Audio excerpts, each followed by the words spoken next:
everybody. Hi, it's Becky from PowerToolsWithThread.com. That's my blog. How you guys doing? I haven't talked to you in about a week for a quilt chat because I've been working on the quilt along with the Hallelujah quilt. So it's going pretty well. We've done the fabric prep and cutting, and we made the stars so far.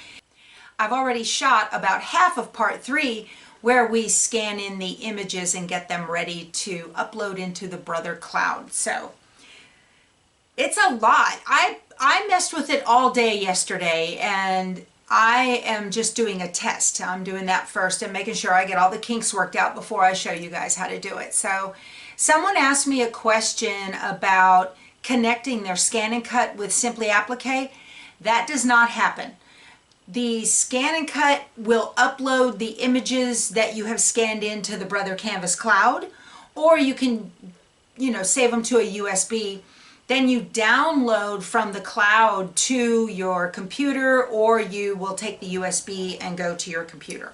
So I've not tried to wirelessly connect my scan and cut with my computer. That might be something, wouldn't it? I don't know if it does that. So it's wireless. I might have to mess around with that and see if I can make that work.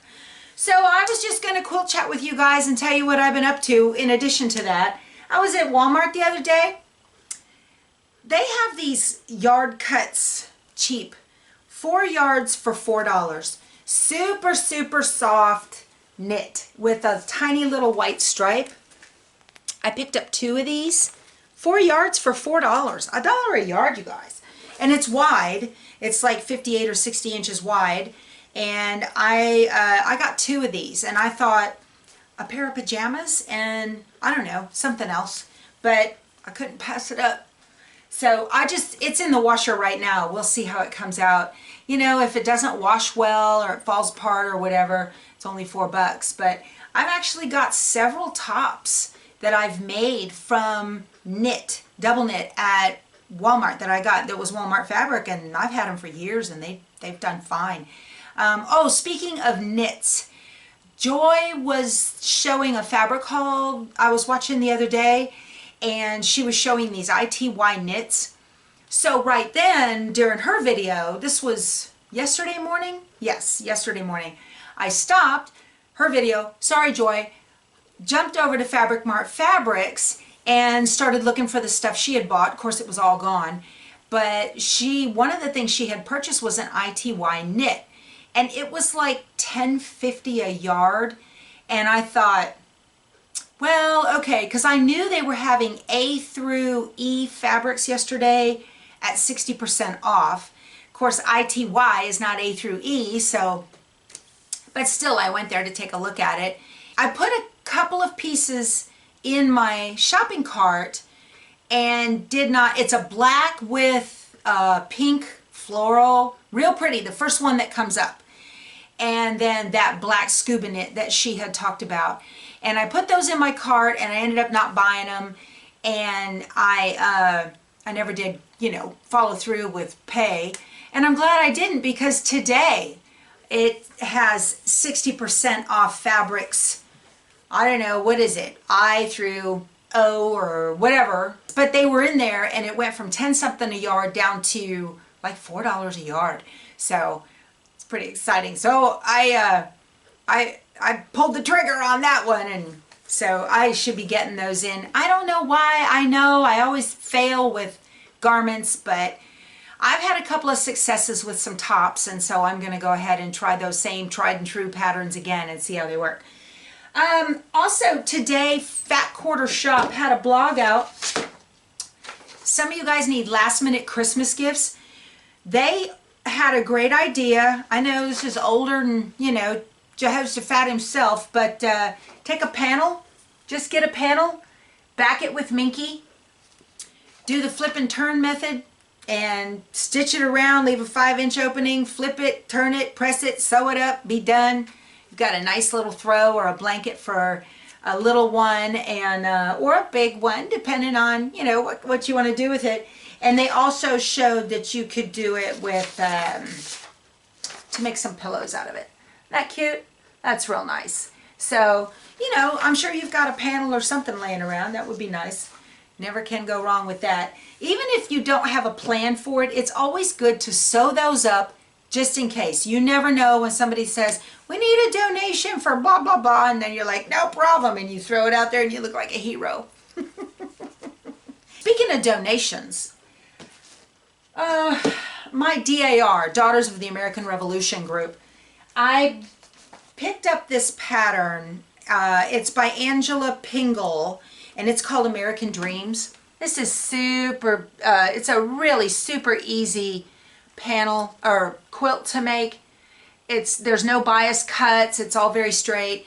And so I had purchased the fabric a long time ago, and I parsed it out into, I gave them each a copy of what they needed to sew, and put just this, I cut the strips for them. All they had to do was sew it up. And so I picked up, we had our meeting, we had our Christmas meeting the other day, and some of them had gone ahead and gave me their blocks that they finished. Look at these. These are going to be beautiful, you guys. This is real nice. So these quilt blocks will go into that, and I might go ahead and put a star here. That would be nice, you know, scan and cut a bunch of stars and put them on. I could do that. It's the same pattern over and over, and simply applique them down. That'd be kind of cool. I've done that before, and it's really super easy to do. Well, I say that, you know. Y'all.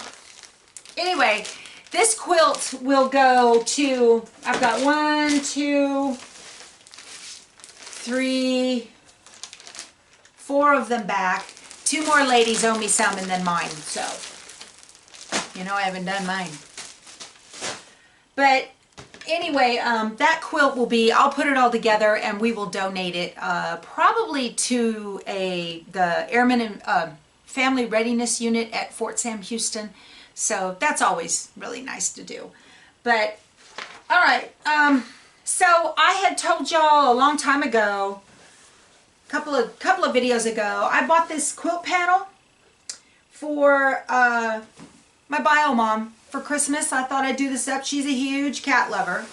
It's really easy. I just stitched right along, making sure to keep the borders straight on the what I did was, there's this gold right here, and then there's another gold border right inside. Well, it's like right on the edge. There's another gold border.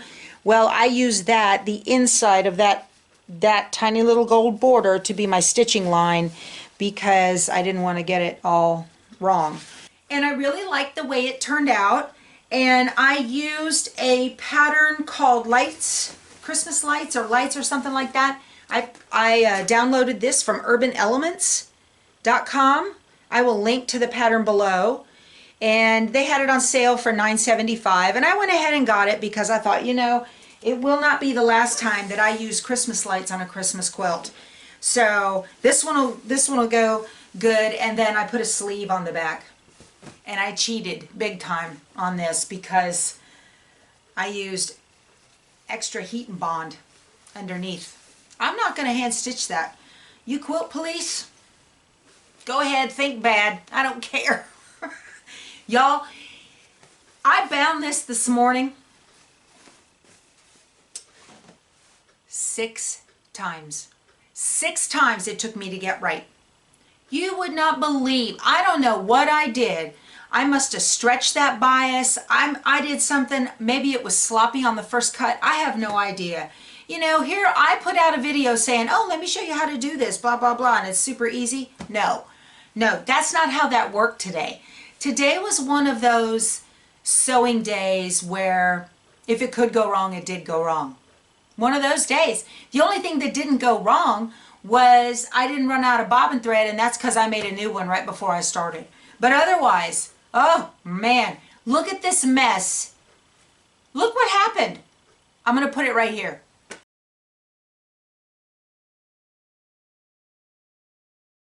And then another time I tried to pin it like I had so much extra ease. It was like I was trying to fit a set-in sleeve into a sleeve cap that wasn't going to work. Look at this mess.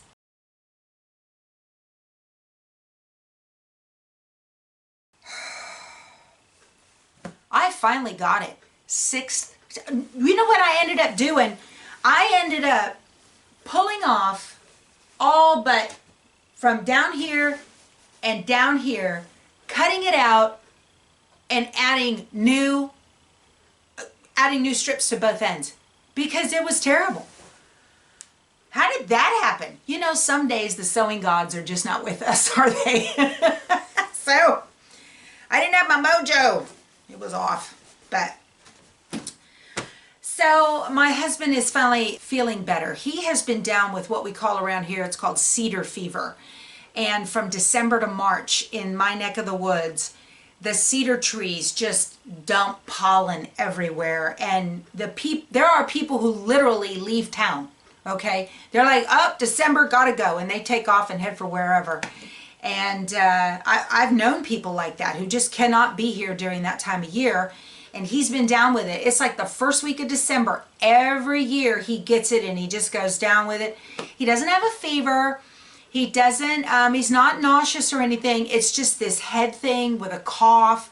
And he has no energy and it's miserable. So yesterday the pollen was really high, so he stayed inside. And today, he's outside now. I made him take a Claritin before he went out. And then I'll make sure he does the netty when he comes back in. But he's in the garage piddling around.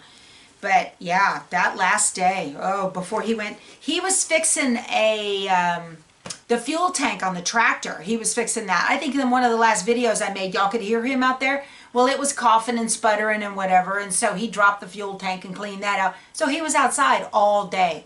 And it got him big time. He wasn't prepared for it at all. But so this is ready now to go in the mail to my mother. And I got another bag over here. Y'all, my sewing room out of camera, it's a disaster. You cannot see it. But I got a super, super secret project in here. I'll tell you what it is after Christmas.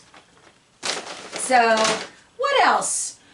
For the quilts I'm doing with the luminaire, if any of you are going to embroider with the luminaire and you want to, you're gonna use that great big hoop, the one that's 10 5/8 by 16. All Brands is carrying the exquisite line of, this is a light tearaway.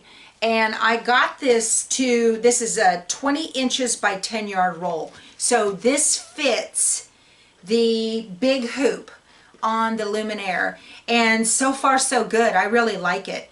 It's designed for low density stitch counts on stable to semi-stable fabrics. So low density, if you're going to do a solid fill, probably not a good idea. You'll need a different stabilizer. But for what we're doing in this project, I'm just tack down or a placement stitch with a tack down. It's working just great on my test so far. I'm not going to show it to you now because that's part of the sew along. I might show you some later on, but so what else? I had picked these scissors up, I think in March of 2018. I was at IKEA. If you guys, how long are these things? Let me see. They are, the blade is a 5-inch blade. Look at these. They're ginormous. They're not as big as some scissors, but they cut so far. I don't know if they're as good as Kai's scissors or not. But anyway, I picked these up.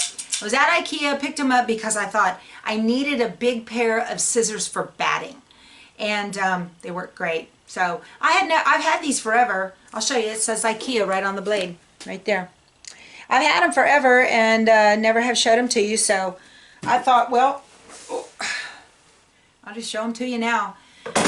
So that's all I have to talk to you guys about today. I've got to continue doing the test. I want to get part 3 of the quilt along out this evening and get you guys busy, because I know a lot of you are very anxious to get started using the Simply Applique. I want to congratulate all of you who are buying new machines. My goodness, I've had no less than 3, 4 of you email me and say, I bought a Luminaire. I'm like, oh my goodness, you guys are crazy. Oh, the Luminaire, believe it or not, does not come with a book. When I picked up the Luminaire at All Brands, I asked Giselle, I said, where's the book? Because I like to read it cover to cover so I know everything it does.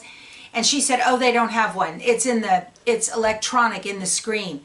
Well, I would not care for that. So one of you emailed me kind of upset that there wasn't a book and you were not comfortable with it and you were feeling overwhelmed. There is a way on the very top menu. It looks like a piece of film with a question mark on it. Touch that and then go to PDF manual. You can do a QR code with your phone, or there's a website that pops up and you go to that website, put in your type of machine and your manuals will come up there. You can download them, and then I would put them on a USB stick or email them and send them to Office Max, Office Depot, or the UPS store and get them printed and bound. That's what I would do. And then I'd keep it. I was watching Terry Maffitt on YouTube. She did the same thing. She went ahead and printed it out. I mean, it's another, I don't know how many dollars they're going to charge you to get that. But, you know, you've already spent this much, so, What's another 50, 60 bucks? You know, I can't blame brother. I really can't. I can't blame anybody that says, you know what, if you want to figure it out, you're going to need to go and look electronically. They're saving money on printing costs. They're saving trees. That's a tough one for me too. I would definitely probably go to the extra expense to go ahead and print out the manual and get it bound so that I could reference it as I need to. And I would do that spiral binder, you know, the one that opens flat. So I would have that done. That's so inexpensive in the grand scheme of things. So I think that's all I had to talk to you guys about today. My pile of quilts is getting down. I've finished this one. I got the Amazing Grace finished. And I'm going to go ahead and do a video. I don't know if I'll do it before Christmas, but I will certainly do a video on getting the quilt loaded on a frame and then all the process I go through with the butler to get it all, you know, figured out what I'm going to do. Right now, I still poke around quite a bit, so until I get that down and I feel comfortable with it, I don't want to look too stupid in front of you guys. All right, I will talk to you later. Y'all go sew something. Bye.